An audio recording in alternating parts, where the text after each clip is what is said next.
We currently have faster Wi-Fi being delivered to our homes than ever before. So why does your Wi-Fi still suck? Let's answer that question. In order to diagnose connection issues, you have to understand a little bit about the signal flow. The signal from your ISP, your internet service provider, all the way to your phone or TV, the device that you're trying to do something on the internet with. If you don't understand the in between that, then it's going to be really hard for you to figure out what exactly is causing the issue. So let's break it down a little bit. First, you start with your ISP. They are the ones with the backbone to the internet. They are supplying your home or your business with connection to the World Wide Web of other devices, servers, Google, YouTube, whatever it may be. They provide that signal. Then it goes to your router. Your router might look a little bit like this. It's got a coax cable connection to your ISP and a couple Ethernet jacks. This also produces Wi-Fi. This is an all-in-one. This does both the modem side, where it takes the connection in and converts it into something all of your devices can use. It also broadcasts the Wi-Fi signals. Now, Wi-Fi is commonly broadcasted in two different frequencies, 2.4 gigahertz and 5 gigahertz. Oftentimes everybody says, oh, you need to connect to 5 gigahertz to get the fastest speeds. That's not necessarily true. The reality is 2.4 gigabytes is really great for long distance communication. 5 gigahertz is really, really powerful because there's a lot of bandwidth range. There's a lot of channels within that 5 gigahertz range that you can connect all your devices to mitigate interference. So why choose one over the other? Well, let's say that you have a really long house and your access point or your Wi-Fi, your router is in one side of your house and you're having a lot of issues with devices on the other side. 2.4 gigahertz might be better for those devices. It is a long distance to go. It penetrates through objects a little bit easier than 5 gigahertz does. And you're most likely going to get some pretty consistent speeds using the 2.4. However, the big downside to 2.4 is there's really only 3 usable channels within the 2.4 gigahertz range. And if you live in a condensed area, like in an apartment or a high rise or something where there's a lot of other tenants with Wi-Fi in that area, then there's going to be a lot of overlap. That overlap is going to cause interference. If you have 2 devices communicating on the same channel, then one device might hear the traffic that's intended for the other and it will drop it. That is interference. That's what oftentimes causes the slow speeds that you're dealing with. So then you jump to the 5 gigahertz. 5 gigahertz is becoming the standard. It's where everybody wants to go. The reason being is because there's a lot more channels on the 5 gigahertz range that you can use. With 2.4 gigahertz only having 3 non-overlapping channels, I'll go into what that means in a second. 5 gigahertz has 23 to 25 non-overlapping channels. That significantly improves your chances of having a really clear channel for only your devices on your network. So what do I mean by non-overlapping? Wi-Fi is radio.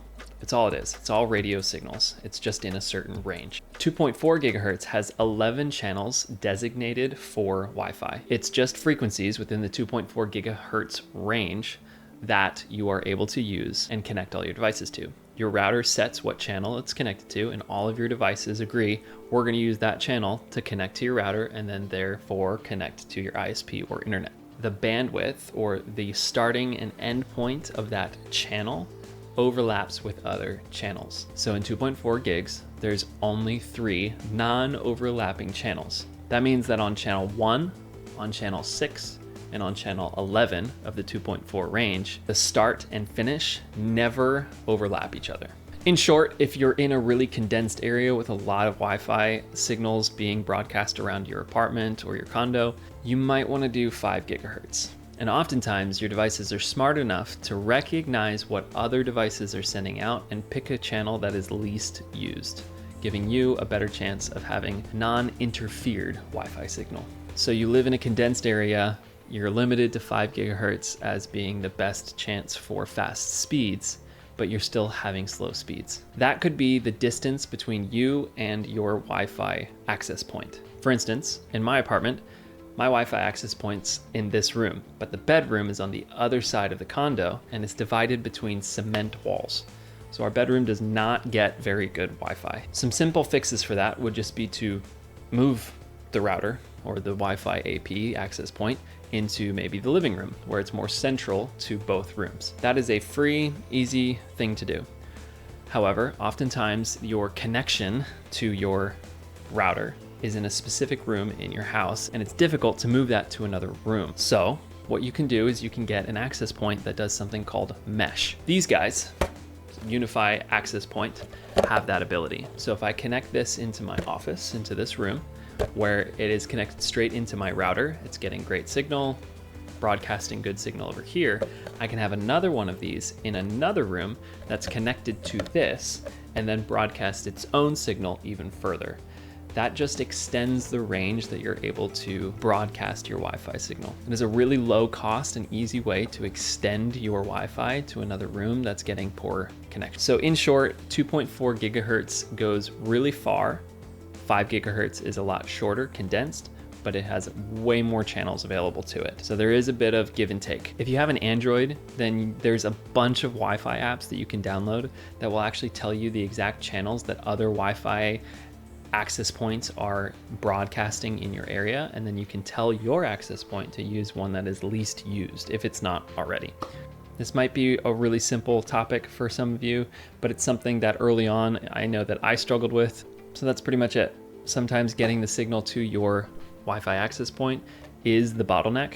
Sometimes the cable's failing, your router's a little slow, your connection to your ISP is slow. That could be the bottleneck. But if it's not, look into the radio side, the 2.4 versus 5 gigahertz, the location, what's around, glass, metal, cement, whatever it is. Location is crucial to having good Wi-Fi coverage in your home. So what's your biggest Wi-Fi pain? Dead zone in the bedroom, gaming lag? Drop it in the comments. If this video helped, hit the like button and subscribe, and I will see you guys in the next one. Peace.